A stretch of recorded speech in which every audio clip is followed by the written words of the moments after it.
Hey everybody, welcome to Wings on Katella episode 6. Are we actually up to Six.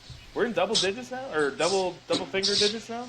Yep. Episode I want to 6? say 7, maybe. Maybe. The We've Anthony lost track. Rendona podcast. Yeah. We are episode 6 of Wings on Katella podcast, brought to you by the Sporting Tribune. You can check us all out at www.thesportingtribune.com. We've got our regular guests on this time, no Jared Timms. We're going to start with Thomas Murray, Mr. Starbuckle, hanging out at a cafe / distillery / whatever it is. So, Thomas, how you doing, man? Good, man. I'm here at a local Starbucks and not too far from John Wayne Airport, around the Irvine area. Pretty good, though. How are you guys doing? We're good, buddy. Zach Kavanaugh covers... I should mention, Thomas covers the Anaheim Ducks, the Los Angeles Angels for us at the Sporting Tribune. Zach Kavanaugh covers the Anaheim Ducks for us at the Sporting Tribune, at Zach Cav on Twitter, ZACHCAV. Zach, what's going on, man? You know, not too much. Took the drive up to LA last night for the freeway face-off, and I gotta tell you, man, the press food in Staples, now Crypto, it's generations better than Honda Center. And the Ducks PR people know that because they asked me about it while I sat with them last night. It's Staples Center. It's never not going to be Staples Center. Absolutely.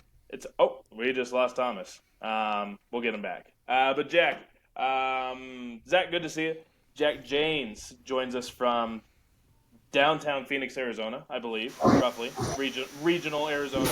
How you doing, man? Jack Janes covers he covers a lot of crap for us, but mostly the Los Angeles Angels. Jack, how you doing, pal? Doing pretty good. Today is the first day in Arizona where it's 100 degrees, the first of many. So this past week it's been low to mid-90s, which is actually like pretty good for me. I can handle the heat, so low to mid-90s is a lot of fun. So sitting out by the pool the last couple days, getting some sun on me because this white boy needs sun. So other than that, doing pretty good. I was going to say, my hat is not the only thing blending into this wall behind me, but it plays. Can you hit low to mid-90s? See, that's the important question. Throwing-wise, no. Okay. Could I make contact when I played? Yes. Okay. Well, I've famously gotten one hit off of 95. There you go. I love it. We're going to talk some Orange County sports today, as we usually do. We're going to start with some breaking news. We are recording at 2:45 on Friday, and the Angels made an announcement not too long ago. Ben Joyce going to the 15-day injured list with right shoulder inflammation. Notably, his velocity was a tick down at his last outing. Jack, how concerned are you with this? I know we don't have a whole lot of information outside that he is going on the injured list. What's your level of concern when it comes to Ben Joyce? Just the immediate reaction, I don't have too much concern just because Jeff Fletcher of Orange County Register, he threw out a tweet that said Ben Joyce said that he thought it was normal soreness, but upon further testing, they found inflammation.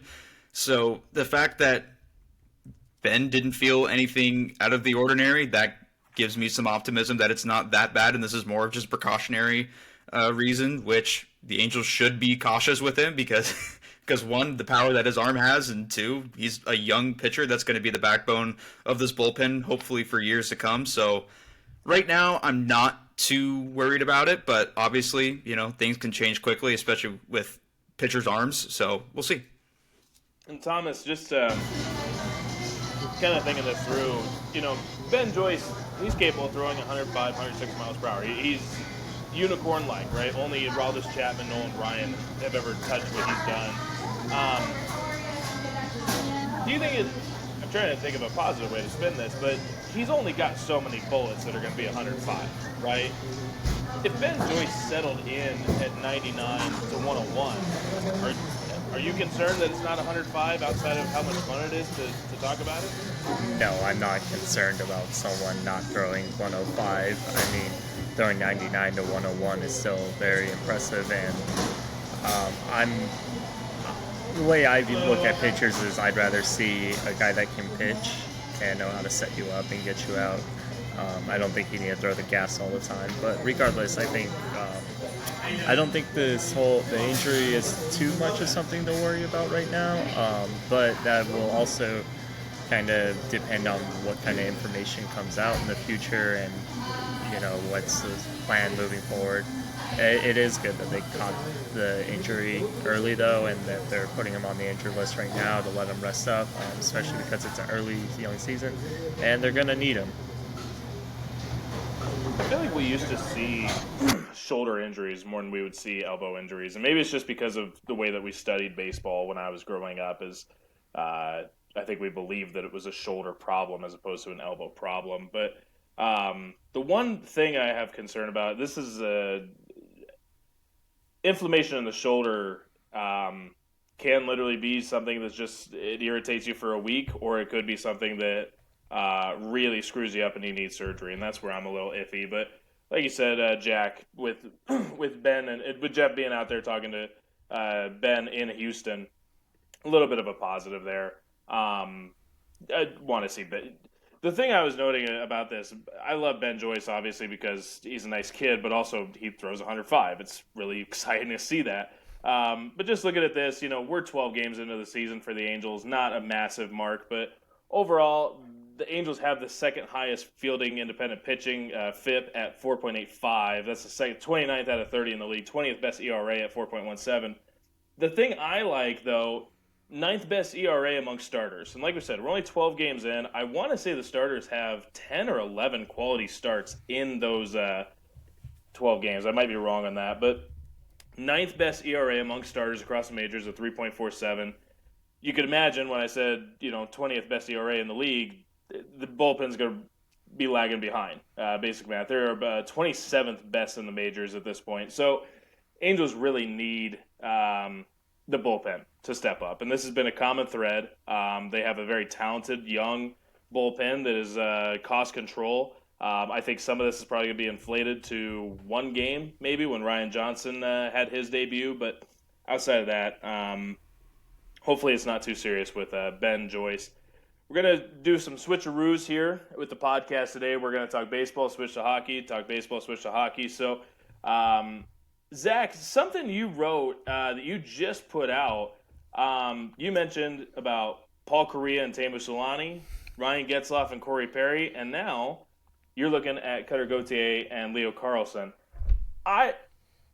When we were prepping this 2 days ago, we were going to record this the other day, and I had a power outage, so I couldn't do it. But I was looking at attendance numbers, and when attendance has the peaks and valleys, right? The peaks and valleys. The first peak was Paul Correa, Teemu Selanne rising, and then as they kind of decline in their career, start doing this, and then you get a Ryan Getzlaf and a Corey Perry, and it starts doing this, and then it plummeted to all-time lows recently, but starting to see a climb, and we'll talk about it a little bit later, but Cutter Gauthier, Leo Carlsson, tell me about this article and kind of what you're seeing. Do you believe that these are going to be the two big staples of the Ducks franchise moving forward for the next half decade, maybe even more? There's other options in guys that they've drafted or guys that they will draft this summer, but I think the thing that stood out to me about them this week and ever since they got put back together 12 games ago, there is a difference in the play on the ice when they are matching each other's speed. And that is such a dynamic thing that this team has lacked. Cutter Gauthier in particular is a pure shooter finisher that this team does not have anywhere else, whether it's in the current lineup, in the prospect system. Pat Verbeek said as much when they got Cutter Gauthier last year. And when it didn't work at the beginning of the year, there was a little bit of a little just disappointment. And then they were separated for such a long time, as I wrote in a previous article about Cutter's, full circle year here. And he's learned how to play the game. He's learned how to embrace what makes him good. And besides how good his shot is, the two things that stand out are the shot, how hard he shoots and how well he can place it, and his pure speed. Cronin's called him if he was on a land athlete, he'd be a sprinter, right? Just now that he's figured out that he can just blow by defenders wide and cut and for lack of a better term, cut back into the middle and find his zone, there's so much room for him. pair that with Leo's speed, which everyone's talked about in terms of him being a neutral zone puck transporter. There's a dynamism between those two that you don't see. Like even Trevor Zegers, for as creative as he can play, he doesn't play with the speed that either of those two guys do. For as strong as Mason McTavish is, he doesn't play with the speed those guys do. Even Beckett Seneca, who they drafted number 3 overall this last year, who's putting up great numbers in the OHL, he's a big guy. He's not a speedy guy.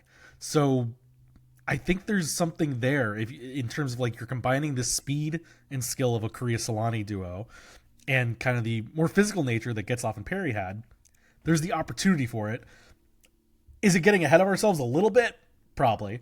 It's a very good hot streak here. But I think there's been a couple times over the last month where you see the flares of, okay, there's something special in the background out of all this. And I think Leo Cutter could be the one, especially when they've talked about developing their friendship on and off the ice. There's something there, I think, to build on. Something I always kind of draw back to players that I think of in recent past, and different scenario because of where the LA Kings were and where the Anaheim Ducks are. But I think of Adrian Kempe because Adrian Kempe was a personal favorite of mine when he was coming through the Kings system. I just really liked him in the Kings system, and it was speed. He had this electric shot, but couldn't really execute it to the degree that obviously he is now. I just looked; he's averaging 35 goals a year. You're looking at 70 plus points a year at this point for the last 4 years. But I still think about, Cutter and Adrian, I think of the tool set, and I'm going to always translate it to baseball, right, as the tool set. But you think of the shot, you think of the speed, you think of the creativity that they permit themselves. And watching Cutter the last 2 weeks, his overtime winner, like you said, the last handful of games or more, Cutter has really opened eyes and been the star of the team. I'm wondering, you're involving Leo in this, but just looking at Cutter, isolating Cutter, is an Adrian Kempe outcome a potential outcome and something that they could see just down the I-5 there in Anaheim?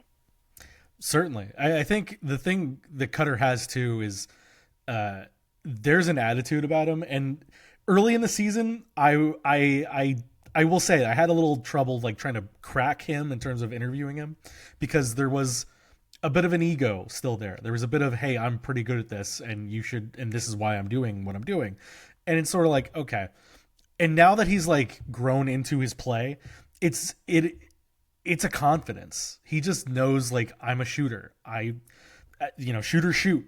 And he shoots the puck and he does it to great effect. 20 goals in his rookie year. He's and even when we've asked him about it, as much as he is a guy that is driven by his own personal goals, whether it's the comments against, trying to stick it to the Flyers earlier in the year or, circling that date on the calendar and whatnot. But he's been pretty clear that he wants to win games and he is a team player. He's taken the time to go down to the third and fourth line when told and rounded out his game. He can do all those things. And he's still a great playmaker. He still has this great vision of being able to dish the puck off. Like, he has 23 assists this season. 13 of them are primary assists.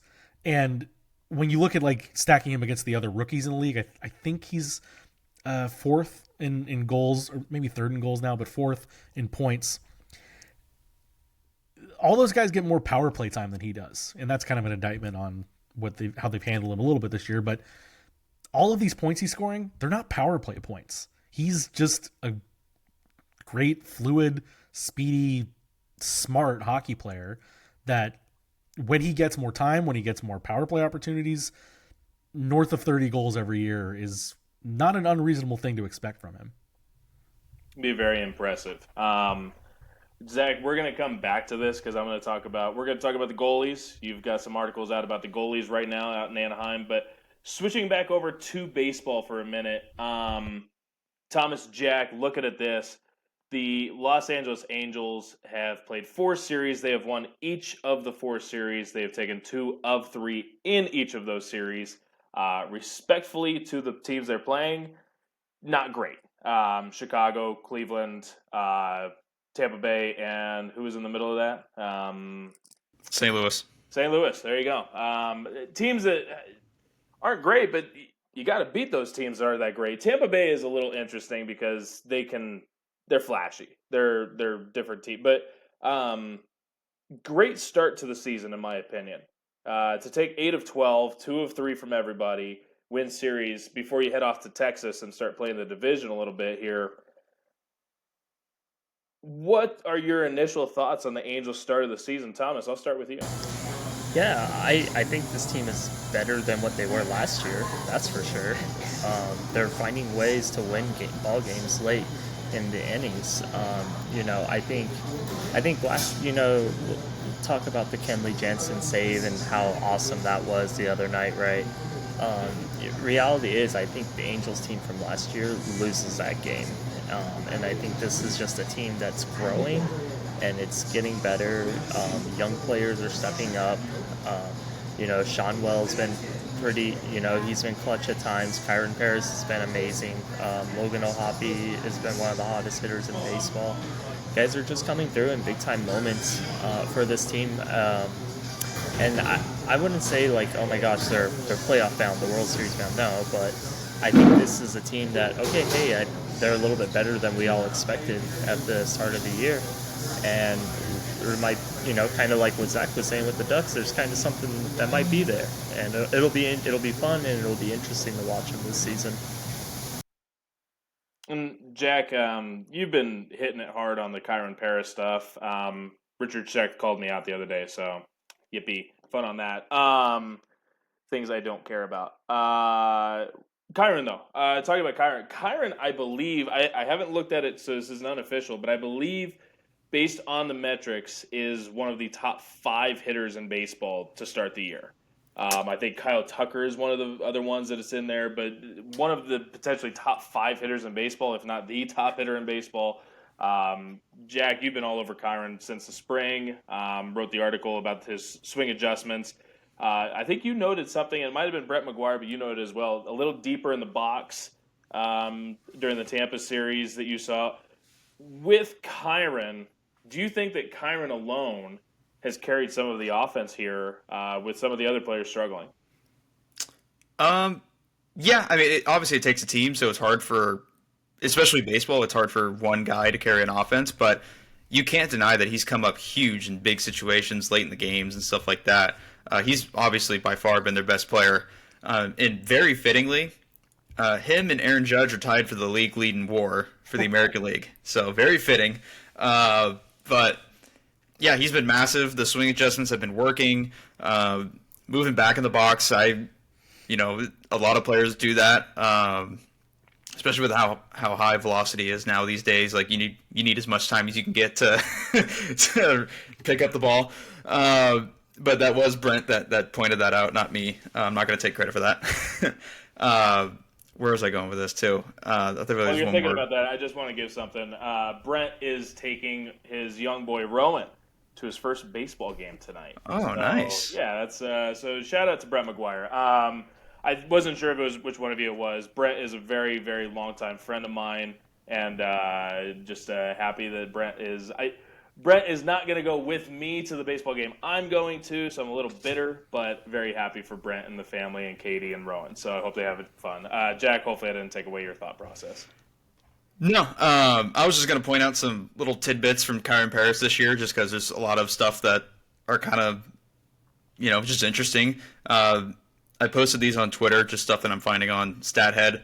23 years old, 149 days. Kyron Paris is the second youngest Angel to hit 4 home runs in the team's first 11 games to start the season. The only one ahead of him is Logan O'Hoppe. He did it in 2023. He was only 100 days younger. Where was the other one I had? I had another one. This one's not from me, but Kyron Paris, first player aged 23 or younger in MLB history to produce 3 home runs, 4 stolen bases, and a triple through the first 10 games of the season. That came from, Justin Havens. He does a bigger baseball podcast. I think Baseball is Dead. So just a lot of tidbits and stuff that Kyron Paris is doing that not many other people have done at his age and how early this is in the season. I'm trying to remember if it was Bally Sports. I think it was Bally Sports put out that Kyron Paris had the highest OPS through 12 games or whatever, 11 games Yes. Since Babe Ruth. Like Babe Ruth is the only guy 23 or younger that had a higher OPS. I think it was Fox. I think it went Fox, him, and then Ruth. Yeah, but Either way.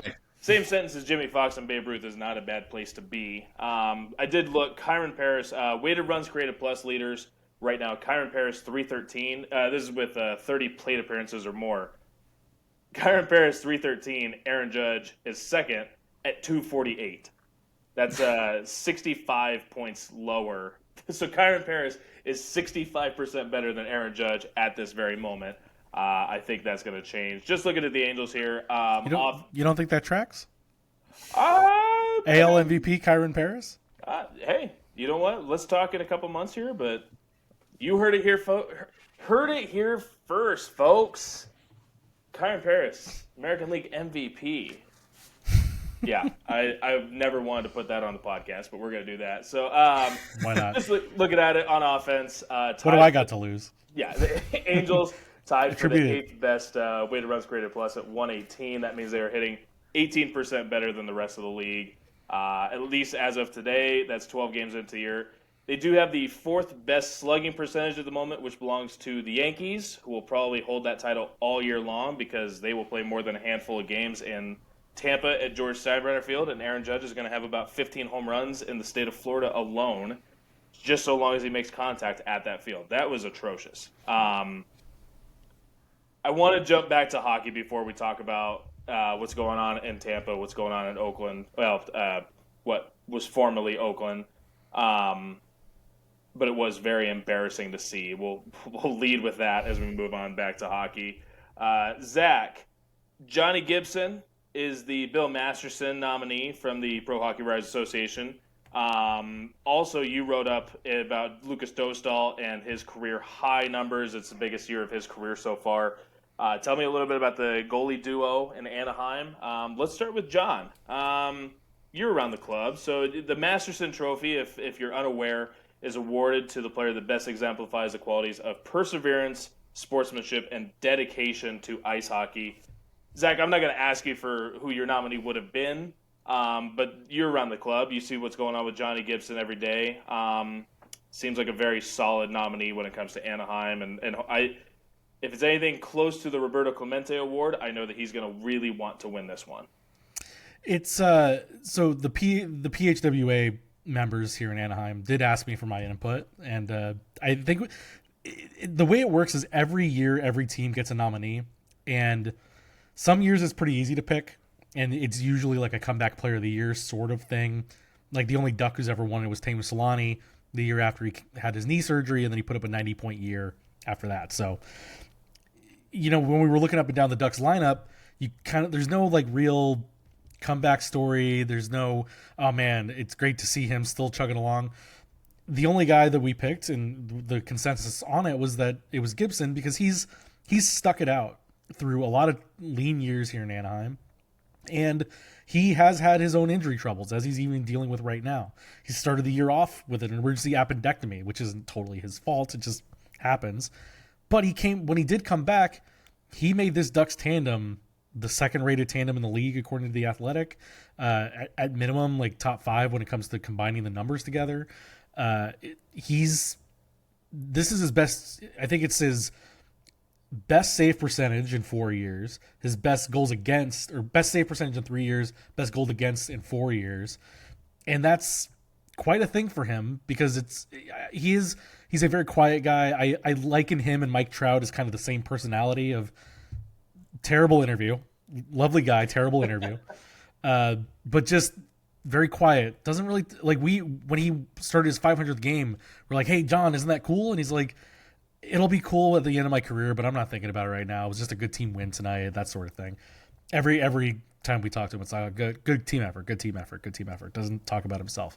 So he's in all that, he's handled this rise of Lucas Dostal very well. He's played well. He's stuck it out. He's handled everything with aplomb. All the qualities that you can put in a Masterton nominee on a team that there weren't a whole lot of options, to be perfectly honest. But he's a guy that, if he wasn't injured right now, it would be like a slam dunk. He's he could even be a finalist maybe if that was the case. But the injuries crop back up. But the injuries do allow Lucas Dostal to take on a heavier load here and really prove that he's the number one starter going forward. Can I cut you off for half a second? Yeah. Thomas, I want your thoughts here too on Johnny Gibson. The John Gibson that I remember is the guy that went and helped Team USA in the World Juniors. The first time I saw John Gibson play actually wasn't with Anaheim. It was with San Diego. He got a 13-game stint. It was like his third stint in the AHL.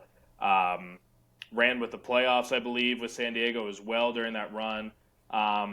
This was supposed to be a guy that was not only the future of the Anaheim Ducks, but was supposed to be one of the best goalies in hockey. He was supposed to be Carey Price, right? He was supposed to be Connor Hellebuck, which Connor Hellebuck was not supposed to. Connor Hellebuck kind of stripped John Gibson of this title for the United States. But, Thomas, you've been around John as well. Thinking about the year that he's been through, the career he's been through, this seems like an honorary. It doesn't, like you said, Zach, it's not like there was an obvious choice, but when you think about what John's been through over his career, Thomas, would you seem to agree that this is the most likely nominee? Yeah. I mean, he kind of embodies what it means to just be, like a good dude, a guy that comes in, does the work, works hard every day. Zach mentioned he is very quiet, but, overall, just a really good guy. Everyone likes him in the locker room kind of deal. Aside from, this past year, and yeah, he's dealt with, injuries and stuff this season, but he's been around, a Ducks team that hasn't been good for the last couple of years. And he's just came in every day, just worked hard and, kept doing his thing. And, I mean, I think it makes sense, to choose him. And going back, Zach, and I apologize for interrupting you, but like you said, these injuries have opened the door. Lucas Dostal, 24 years old, Chechen kid. Anaheim Ducks MVP of the year? I think it's unquestionable. Yeah, I mean, it's hard to think, for as much as the standings improvement has been lauded for being good, they're 19 points ahead of where they were last year.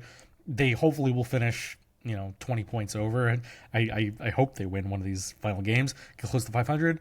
They wouldn't be anywhere near that if Dostal wasn't as good as he was, especially at the beginning of the year when they were just awful defensively and could not score a goal to save their life for the first 2 months of the season.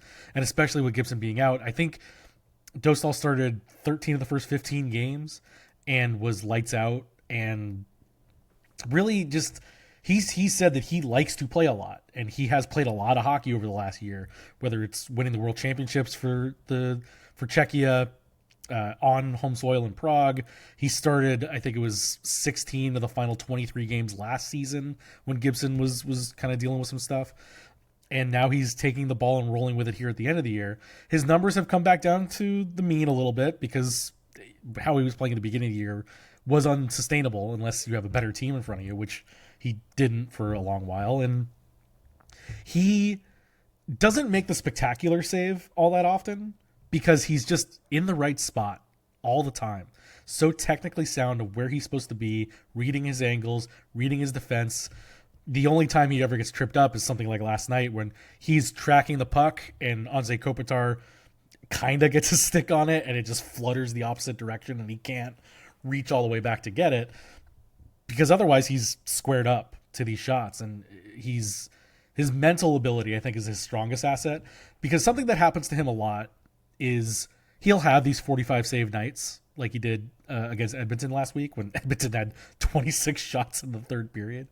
He'll have these nights where he'll give up the early goal within the first 5 minutes or something, and other goalies to be like, oh man, here we go again, another night with this guy, he's going to let up 4.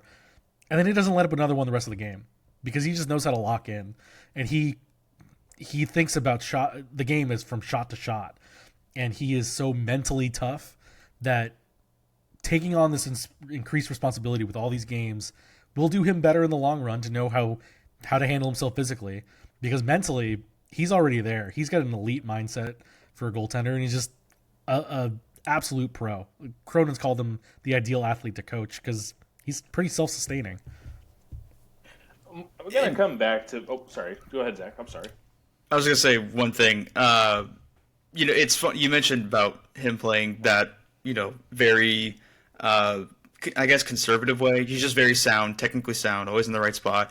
Him and Gibson play two very different styles, but they get very similar results. Like, if you look at Evolving Hockey's like, goals saved above expected, obviously Lucas Dostal's near the top of the league just because he's played so much and Gibson's not there. But when you sift it to on a rate basis per 60 minutes, both of them are right near the top. And that's combined for the Ducks to have the third best team goals saved above expected per 60 minutes in the league, which is remarkable. And like you said earlier, that's the only reason why they're, approaching 80 points this year. And that was going to be my next It's point. the goal saves above expected, and something I put in the story too. Dostal is first in the league in shots faced per game, and Gibson is fourth in the league in shots faced per game, and Dostal's first in saves per game, and Gibson's second in saves per game. This team would not be where it is without them. But for all the development that we can talk about later or in a week or two, this team needed them to be as good as they are to allow everybody else to develop. It's covered up some holes defensively for sure, and it's maybe made people think that the team is better overall than it is for sure. But without their ability to cover their asses, you wouldn't allow the offensive players to develop in the way they have, the young defensemen to sort of find their way, Jackson Lacombe to play as he's playing right now, if these guys were letting in every other shot. So they're undoubtedly team MVPs, the two of them combined. And it's a real shame that Gibson got hit with the injury bug again here at the end of the season. He only made 6 starts since the Four Nations break, and he had to get removed from 3 of them due to injury. So it's real tough. From what I understand, he's not going to play in these final 3 games either. So his season's done for. And hopefully he can come back next year and be strong, because the goaltending depth in the Duck system, there are guys, they're not ready yet, any of them, to really step up. So I think Gibby's going to be part of this team going forward. And I think it's going to be in a solid number 2 role behind Dostal, who's grabbed the mantle. Something I just want to hit on that Jack mentioned, I was going to hit on it. But looking at Lucas Dostal's season, right? 3.11 goals against average, a .903 save percentage. That's on paper, that's almost subpar, right? It's okay. It's fine. It's not great. I'm not going to say that Lucas Dostal is a Vezina finalist, but would goal expectancy and the stat. I'm not great with hockey analytics, but expected goals against. Would that carry him into a higher profile when he's perceived, as opposed to what we used to do? It happens in baseball. RBIs are not a thing. Pitching wins is not a thing. Looking at Lucas Dostal, though, if I looked at Lucas on paper, .903 save percentage, 311 goals against average, I'd say, eh. So when we're getting into hockey now, our fans and our people that view hockey and view the Anaheim Ducks, are they going to sit there and say, this guy actually was the best player on this team? Are we at that stage in hockey? Yes, but here's the problem. Hockey analysts, hockey people like us, looking at the stats, looking at these goals expected, reading Money Puck and Natural Stat Trick all the time, we understand that. The problem is the Vezina is voted on by the general managers. And they still are like, oh, that guy's a winner.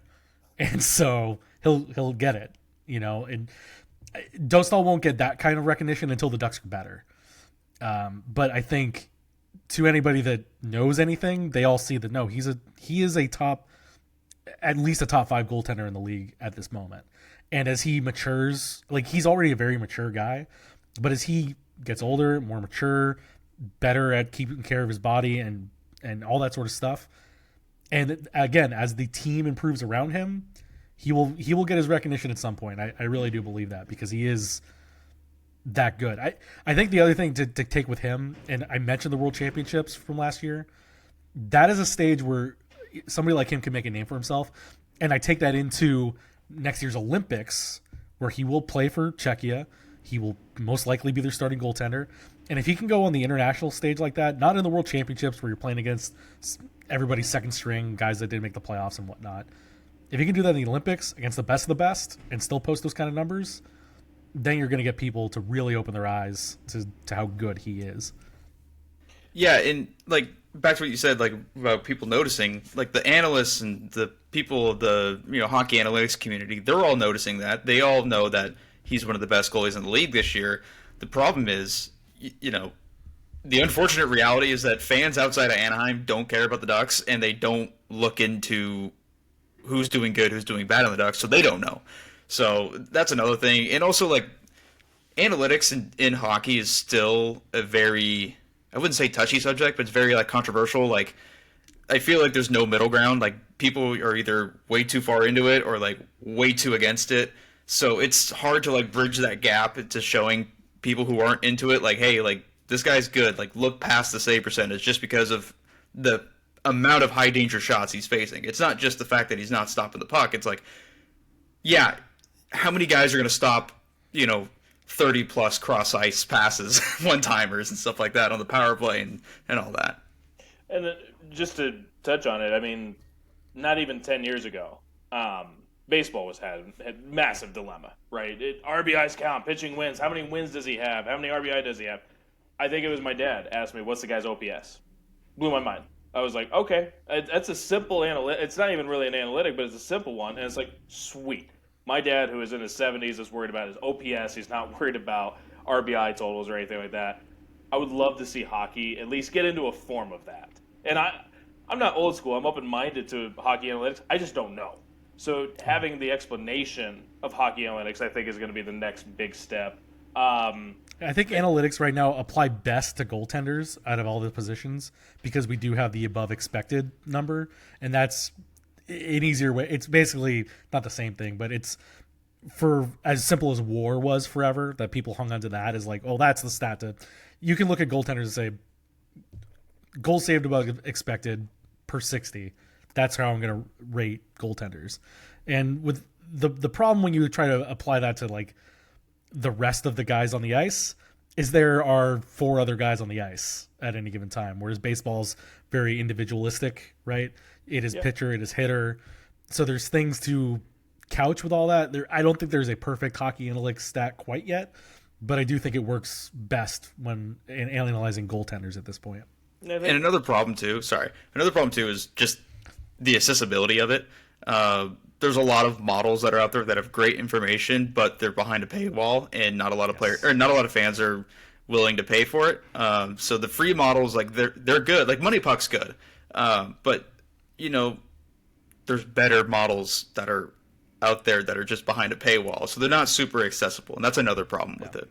The best reaction I see to any of the general hockey fan when it comes to analytics is when guys like JFresh, they put them on charts, and it's color coded, and there's a logo, and you can sign up and say, and they put all the fancy like what the stat actually is, and then just to simplify it for everybody, they'll say offense good, defense bad, and sort of like put them on a chart.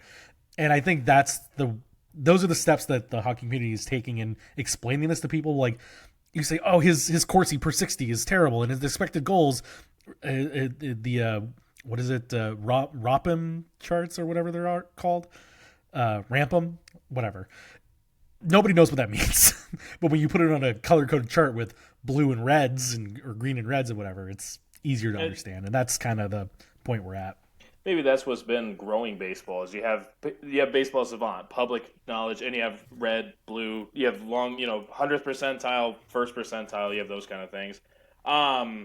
Also, one more thing, and we can move off of it. I know we keep stopping it. Thumbs up. In hockey, for as much as the analytics has started to be embraced, there are analytical teams that don't win. Like the Carolina Hurricanes blew everybody's socks off when it comes to analytics. Can't get out of the Eastern Conference Final to save their life. It's, I guess you can say it's similar to the Moneyball Athletics, but when it comes to hockey, there are still things that can't be won on the stat sheet. Whereas baseball, you can sort of spreadsheet your way into wins. Hockey doesn't always work that way because there's so many variables that play into it. I agree and disagree. You still got to play the game, no matter what. Sure. Whether it's baseball, hockey, basketball. I think basketball analytics are insane. Like off the charts insanity. Seeing what they have. Have kind of killed that sport. But it's insane. It's incredible. So I do have to bounce because I'm So to give a picture of my weekend, because I'm going to ask you guys what you're doing over your weekend before I leave, going to go see Tyler Bremner, potential top 5 draft pick, pitches for UC Santa Barbara. Going to go see him tonight, and then I'm going to go see Oregon State, who has Aiva Arquette, another potential top 10 pick coming up, as well as Trent Caraway, Gavin Turley, some other guys. I'm going to miss their Friday night starter, but interesting weekend ahead. I'm going to dip out, let you guys take care of what everything else is, but I just want to run 2 little things. Baseball side, talking Angels. Thomas, Jack, something I forgot to mention, Logan O'Hoppe is currently the 7th best hitter in the majors. We mentioned Kyron Paris, but Logan O'Hoppe, the importance of having Travis d'Arnaud as his backup, as opposed to, not to bash anyone, but Matt Theis, Chad Wallach, etc. I love Chad Wallach, I love Matt Theis, but Travis d'Arnaud changes Logan O'Hoppe, who is going to be the face of this franchise, as well as Zach Neto. You've got your Paul Correa and Teemu Solani right there. You've got 2 very dramatically franchise-altering players in those 2 guys. The one thing I wanted to say before I get out of here is George Steinbrenner Field and the field up in Sacramento. Sacramento doesn't bug me. I love that ballpark. I love it a lot more when the River Cats are there. The Oakland A's should not be there, but that has nothing to do with the ballpark. George Steinbrenner Field is a major league ballpark. That's a friggin' joke. It's an atrocity. That's going to be a mess all season long. I feel bad for all of Tampa pitching. Yeah. So, and on hockey, Zach, I was going to mention real quick, just what they have to work on for going into next season. I know the special teams is going to be a dramatic change for the Anaheim Ducks. Special teams is going to be focused. So I'll let you guys rattle off. Thomas, play host boy, buddy. So you guys can follow me on Twitter at Taylor Blake Ward. You can follow my work at www.thesportingtribune.com. You guys have an amazing weekend, all right? See you, bud. Later, Taylor. See you, boys. Good seeing you. Okay, Jack, Angels, they've been playing pretty good lately. Just kind of curious with the big 2 series coming up against Houston and Texas. If they come away and win these series, is it too early to kind of believe in this team, or what are you thinking here?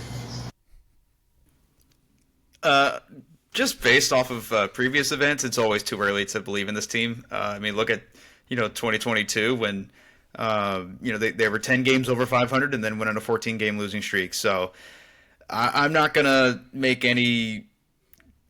say that they're a winning team or anything like that until they prove it by the end of the year. But I will say, when they beat the Cardinals, the White Sox to open the season, I was kind of like, I wasn't really moved by it, just because those are teams they need to beat. And give them credit, they did win the games they needed to win. But then they beat Cleveland, which I'm higher on Cleveland than Taylor is. I think they're still probably the most complete team in the Central. And then obviously they beat Tampa, which I don't think they're a bad team, but I don't think they're a great team. They're just kind of like in the middle. So just seeing these last 2 series gives me the idea that, okay, maybe they're starting to get on the right track, which that doesn't mean they're going to be, a 500 team this year, but they're showing signs of, hey, like, they might be able to turn this around soon. So those are the kind of the main takeaways I have from that. And then I just wanted to hit on the Logan O'Hoppe thing that Taylor brought up. He spoke a lot about, in spring training, he spoke a lot about how Travis d'Arnaud has helped him, and Sal Fasano, who's the pitching coach, who's also working with the catchers, or assistant pitching coach, I think, who's working with the catchers and stuff. He said both of them have helped him relax. Last year he had problems where he was putting too much pressure on himself and, trying to make him be the guy, as opposed to just letting his play, do the talking and play it out and not worry about results so much and winning and losing. So he looks more relaxed at the plate, and it's obviously showing. Like Taylor said, he's the 7th best hitter in the league. So, he just looks way more relaxed. On like projecting outwards, Jack, wasn't it you that tweeted about the record win total in the first 10 games? And yeah, what was it? 4 of those teams finished under 500. Yeah. So this team, the Angels are. This is the 9th time the Angels started the season 7-3, which is a franchise record for the first 10 games. 4 of those teams, including the last 3 teams to do it, all finished with a sub 500 record. 20 off the top of my head, I think it's 2021, 2018. I think it was 1980. something was were the last three to do it. So yeah, it's baseball. In observing the Angels, I don't want to make any grand proclamations about how good this team's going to be until after June. Yeah, it's a 162 game season. Once Memorial Day hits, that's when I start really paying attention to stats and who's doing good, who's doing bad, and stuff like that. As of right now, it's just kind of like, oh, cool, Kyron Paris, has a 1400 OPS. Oh, cool, Logan Hobby's hitting 370. It's fun to look at, but I don't put any stock into it until we hit like Memorial Day. Yeah, kind of going off what Jack said, I think this is something from like a long time ago, but I remember listening to Jeff Passan on the radio somewhere, and he was saying too that you really start to kind of get an idea of what teams are by Memorial Day just because of how long the MLB season is. None the least, though, I think what they're doing is a bit impressive. Just comparing it to last season, it was regarded as the worst season in Angels history, 99 losses, franchise record for most losses in a season. I think this is still a team that's been, they just look better on the field. The pitching's been a lot better. Plenty of quality starts out of the starters. They're going the distance in games. The bullpen has been coming through in key moments for them. Agreeing with you too, I think compared to what Taylor was saying, I think Cleveland is a better team. I think they are a good team. I think the Central's pretty interesting. I think Cleveland and Detroit, though, are the two best teams in that division. And then Tampa Bay, they're a team that could be a wild card team just because they always find a way to kind of make chaos in the wild card in the American League. But yeah, no, I think this team's a little bit better than what I was initially expecting. I don't know if they'll be 500 to finish the year, but I put them maybe around 72 wins to start the season, and I think that number might go up to about 78, 79 right now. Still a long season, still a lot of growing pains that we will have to endure and watch and just kind of hopefully see what happens with them. I think one thing I'll give the Angels too in terms of like a little couch for it all. They've only had the 3 home games. They've been on the road. They're going to be on the road for another 6 games. They're playing as well as they are, and they're doing it mostly away from Angels. Give them more time at home to maybe that record goes up, and this road success is a sign of more to come. Yeah.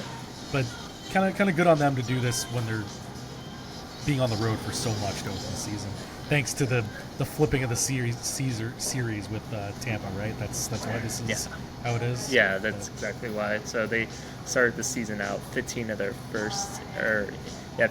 18 games are all on the road. So 3-game home series, which we got to watch last weekend. So they got to finish up the series in Houston this weekend, and then have a midweek series against Texas, which luckily it isn't too far of a travel for them, but it is impressive because they are winning on the road. And the thing that I like that kind of favors them in the schedule, once this whole road trip is all settled in, is in May. I don't think they're really leaving the state of California until like the end of it, because they have like a long, I want to say three series homestand at the Big A, and then during that too, they also have to play out in Sacramento. They have to play at the Dodgers, and they have to play in San Diego. So not a lot of traveling for this team, which could put them in a good spot come Memorial Day. Like, we want to consider just distance for schedule and where their future is. Yeah, based on their ability to hit the ball out of minor league ballparks, they can't wait to get to Sacramento. Yeah. From May 1st until May 30th, they will not leave the state of California. Yeah. May 30th, they started a series in Cleveland, and that's the first time they leave California. Yeah. I think one thing that I've kind of thought was interesting from the couple of series to start the year was St. Louis and Chicago, where it was like extremely cold weather, and then seeing how much better the offense is played in warmer weather, where we're seeing the ball carry out a lot more, and we saw that a lot against Tampa Bay. Yeah. Obviously it's tough to hit when it's 36 degrees outside in Chicago. You can't really feel your hands when you're hitting, especially when you're facing 95 plus. But yeah, I mean, and again, small sample sizes. Like everyone's gonna have a tough 2 weeks, no matter what the weather is. So I try not to put too much stock into how they were playing to start the year. But the offense definitely has clicked these last few series, or these last couple series. Not a lot of teams put up 10 runs against the Cleveland Guardians. That's a team that's built around pitching for years. So that was a good sign, and especially it pains me to say this, but as a they're lighting up Tanner Bybee, who went to Cal State Fullerton, and I got to watch him pitch at Fullerton, so that was kind of tough to see. But he's a good pitcher, so it's a good sign for the Angels to put up some runs. Yeah, 100%. We're around the hour mark on this. Zach, I just want to switch over to hockey before we close out. With the Ducks, they have 3 more games left of the season. Just kind of recapping a little bit of what we talked about earlier. What do you want to see out of this team, just kind of moving forward? You could touch again on Cutter Gauthier, who's had five goals in his last 3 games. He's just been on fire as of late. What do you think winning these last couple of games can bring for them, and then just going into next season? I think they've had the stated goal of getting over 500 by the end of the year, and they fell one game under last night. They got 3 to go, and they're against tough teams, all playoff-bound teams in Colorado, Minnesota, and Winnipeg. And in talking to Ducks staff, what a way to end the season with a back-to-back in Winnipeg, to have that late flight home. And they're normally teams would be doing the exit interviews right away. They're going to take a day or two after that before we get to talk to them all again. What I want to see is just some competitive pride, and I think you've seen it at times here in the last couple games, but it's kind of switched on and off to go through the end of the year. And there's obviously the special teams need to be fixed, but you're not going to fix the power play with 3 games to go. So you're kind of just riding that out. You're not going to fix the penalty kill has had its spots. I mean, they only had to face 18 penalty kills in the last 3 games, and they killed 12 of them in a row before the Kings came around. So they were doing okay in the penalty kill. It's still not great. I think what we've seen, and I have another story coming on. I touched on Cutter and Leo, but I'm going to write a story about the youth in general. Over the last 20 games, I think, I don't know the percentage, but of the top 10 point scorers on the team in the last 20 games, 7 of them are the 24 and unders. Of the top 10 goal scorers over the last 20 games, 5 of the top 6 goal scorers of the last 20 games have been the under 24 players. And I think at this point, that is all you really want to see, is just these young kids continuing to produce and grow and find some connection. And obviously Leo and Cutter have it. Mason McTavish and Trevor Zegers did for a bit, but they've fallen off a little bit. I think Jackson Lacombe has flourished all season. I think Olin Zellweger's played really well in the last week or so, and I think you want to see more of that from him. I think you're also seeing some leadership kind of change here, and there's a big question to answer in the offseason about Radko Gudas, the captain, who frankly has not been good and has been very noticeably at the wrong place at the wrong time in the last 2 weeks. I actually have a... Feel free if you want to answer it or not. Do you think they were right to give him the C on that jersey? I think they might have been better off waiting another year to pick one. Might have been a little premature. I think it truly felt like Verbeek and the team front office felt that they needed to name somebody. And so they named Radko with the idea that he would be done in 2 or 3 years, and then you could hand it off to one of the younger kids. But they didn't necessarily want to give it to, say, Troy Terry, who's kind of in that middle ground, and he'll be around longer, so then you don't get the opportunity to give the C to one of the younger players, whether it's Leo or whomever. So I think they made a rash decision in trying to name one. I think after last season, I think Radko is a fine choice, but he just has not lived up to any of what he did last year, and it's very disappointing to see that with a guy you just gave the C. Yeah, hindsight's always 2020.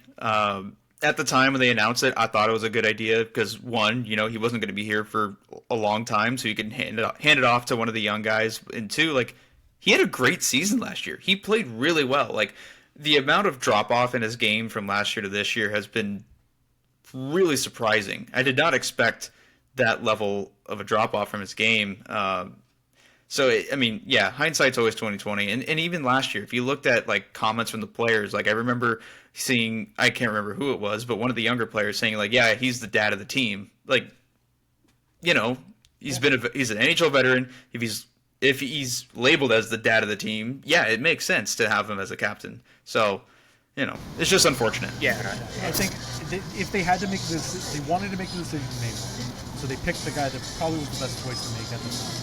Yeah. Even at the time, I thought, I don't know if they need to do this quite yet. Just wait for one of the kids to grow into it. I would be okay if they just kept going with the 3 alternates again. But they felt it was necessary, and so they made that choice. Radko was the best choice to make at the time. It's only now that we say, ugh. Yeah, and I mean, in hockey, getting the captain label on you, it doesn't always have to fall down on performance, right? There's so much more that goes into it in sports with how you are as a leader in the locker room and things like that. So I think that's like really good points by both of you guys, and I was just kind of curious because I know there's like some people out there who kind of complained about Gudas getting it, might have thought it was premature. So yeah, the play is one thing I agree. How you play on the ice shouldn't really matter too much, whether about naming a captain or not. What I think draws more attention is the discipline issues, the amount of penalties he's taking, the times where he's going for a big hit instead of playing the puck and he gets burned, and now it's a 2-on-1 going the other way and ends up a goal or a high danger scoring chance. It's stuff like that that's piled up throughout the whole season that's really draw the frustration from Ducks fans. And I think something to point out too when it comes to like the leadership aspect, whenever we talk to Cronin about the veterans, or leadership in the room and any of that, he makes a point to say that it's sort of a leadership council, that there's the veterans, whether it's Gudas, probably Terry, Killorn, I know Strome is in there, Vetrano probably, and Jacob Trouba was added in when he came in. I know that for a fact. So they sort of rely on that group to be the leadership core. And I think the thing that's also kind of interesting is now that you bring in Trouba, who was the captain of the Rangers when he got traded, and ever since we've been talking to him, he is giving off captain vibes. And it is an incredibly hard thing to do in the NHL to strip someone of the captaincy. It's almost never done, and when it is done, it's like, oh, geez, you did that. Notably, like in the last 10 years, you have giving the C away. Well, Trouba was the C. They didn't. They traded him though. They traded him. I'm thinking like giving it to Austin Matthews from John Tavares. I'm thinking giving it to they got rid of it from Marlowe and gave it to Couture or Pavelski, or they gave it to Thornton. Because I think it was one of those three. It was like taking it away from Brown and giving it to Kopitar. Right. That's another one. Where it's like you have these guys that just feel the need to do it. It's an incredibly hard thing to do, and you almost never see it done because it can be a very disrupting thing for the culture of the locker room. Yeah. I don't think they're going to do that, but I think if they had to do it over again, I think Jacob Trouba might have been the guy if they were to do it again. Because I think they want to give it to one of the kids, but I don't think they know who to give it to in that group. Yeah, definitely. And the thing with giving it to Trouba was he wasn't even in the locker room yet, right? So the guy's not even in the building, he probably wouldn't even think about him. No, I'm saying if they were to redo it this offseason. Yeah. I think he would be in the top. Yeah, if they were to do it, I guess based off how I know how the Ducks are and how they handle things, I think they would rather. I feel like they would rather release Gudas than actually strip him away from it. Yeah, I mean, I don't know how well they're gonna keep him or not either. Like they're going to have a problem if Tristan Luneau comes up next season and is good enough to play on that right side, along with keeping Drew Hellison. They're going to run into the logjam problem again. And unfortunately, because of how he's played this year, the bullseye would be on Gudis as a guy to move. And if there's been conflicting reports about whether he needs surgery in the offseason or not, a Czech reporter said that. The Ducks denied that. Who knows? There is so much up in the air when it comes to him in specific going into next season. So that is a question mark to look for in the summertime. Perfect. Well, I think that wraps everything up from my end. Do you guys have anything that you want to add onto the podcast today? I wanted to add two things. Yeah. One hockey, one baseball. Yeah. Baseball one's super short. I'll do that first. Jeff Fletcher just tweeted out Zach Neto's playing shortstop tonight in AAA Salt Lake. This is the first time in his rehab assignment he's played shortstop on back-to-back days. He played 6 innings last night. Most he's played is 7. And Ron Washington said that he needs to play 9 innings at shortstop back-to-back days before he can be activated. So there's a little update to the timeline on Zach Neto. And then for the hockey, this one's a little more meatier. Going back to the analytics, I was curious in looking at how this team may have improved or didn't improve throughout the season. If there's a stat called expected goals for percentage. The most basic way I can explain it for those that aren't analytically inclined. Basically, if it's over 50%, that means you're generating more scoring chances than the other team. If you're below 50%, the other teams are generating more scoring chances against you. So obviously, all the playoff teams are 50% and above, and it's not even close. So the Ducks, I wanted to look at it in 20-game increments because they played 79 games.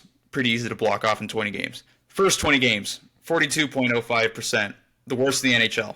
The next 20 games after that, 42.9, third worst in the NHL. Next 20 games after that, 44.5%, second worst in the NHL. And then the last 19 games, 48%, 23rd in the league, so that's 10th worst in the NHL now. So they went from second to 10th. Yeah. Still overall, second worst to 10th worst. Moving up just only in the last bit. Yeah. So overall, they're the third worst in the league overall as the season goes on. So I wanted to point that out, just to show they have been playing a little bit better the last 19 games, but also point to the glaring issue that this team is only where it is because of goaltending, and they need to improve mightily at 5-on-5 play. Oh, by the way, that's all at even strength. There's no special teams involved in that stat at all. That's all at even strength. So they really need to improve their 5-on-5 play if they want a chance at the playoffs next year. Yeah, that's no doubt, and I think there's also a discussion to be had about the coaching staff, because I think we were all very down on Greg Cronin at a certain point. I had the draft written up of like, is this going to be the time? Are they going to do it this week or next week, whatever? And then they improved and they won some games and they worked back up, and you see the growth of the young kids and you say, wow, okay, maybe there is something here. He's probably done enough to save his job here. And then the last 10 games or so, there's just been the control over this team seems to be just lacking. They seem to be playing a little bit not as cohesive, but just there's a weird vibe about how they're playing these games. As Jack said, they're playing some of these games, they're playing like crap for 30-40 minutes, and then they'll turn it on and you'll be like, oh wow, they won the game. Look at all these young kids stats, and you're like, yeah, okay, but so has that good feeling soured a little bit? Is this a thing of they've gone as far as they can with him, and to get further, they need to, despite all the positives that you can say about the young kids and whatever, does there need to be a change anyway? I think that is also a very interesting thing to think, because to the reason I bring that up is the defensive system the Ducks play is not beneficial to improving that scoring chances stat, because they get stuck in their own zone all the time. They'll play good defensively. They will, in terms of like blocking off their lanes and following guys and being on the inside and all that. But because they're playing this man-to-man system where they're stuck, they can't recover the puck.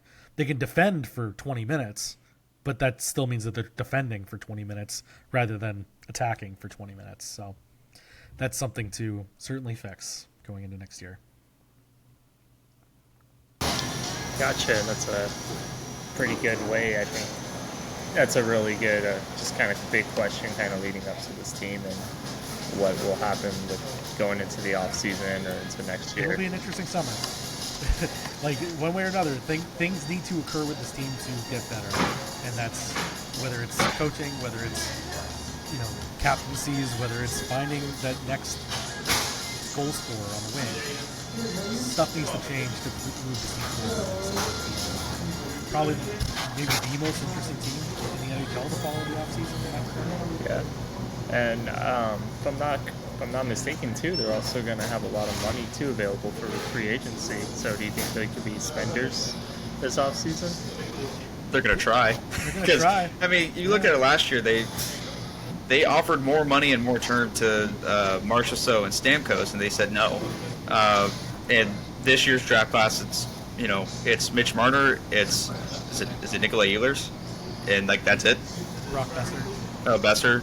So they're definitely going to try, but I don't know how successful they will be just because of the nature of players want to go to a proven winner. They don't want to, especially players at that age who are looking to win. They want to go to a proven winner instead of a team that could be a winner. They have the money to spend. Will anybody choose to cash that check? Definitely. And it's a small pool, so Pat Verbeek said he wants to get a proven goal scorer in the offseason. Whether that's by... Said that last year, too. Yep. Well, yeah, they tried, but I think now it's more painfully obvious than ever. Like, they need to do it, whether it's by sign or by trade. They have to get someone, or there's a lot more focus on his job status, too, if that doesn't get done in the offseason. So, we'll see. Definitely. All right, well, I think that wraps it up. Thanks, everyone, for watching this episode of Wings on Katella podcast on the Sporting Tribune. I'm Thomas Murray. You can follow me on Thomas_L_Murray at Twitter X. Jack James at Jack James_. And Zach Kavanaugh at Zach Cav.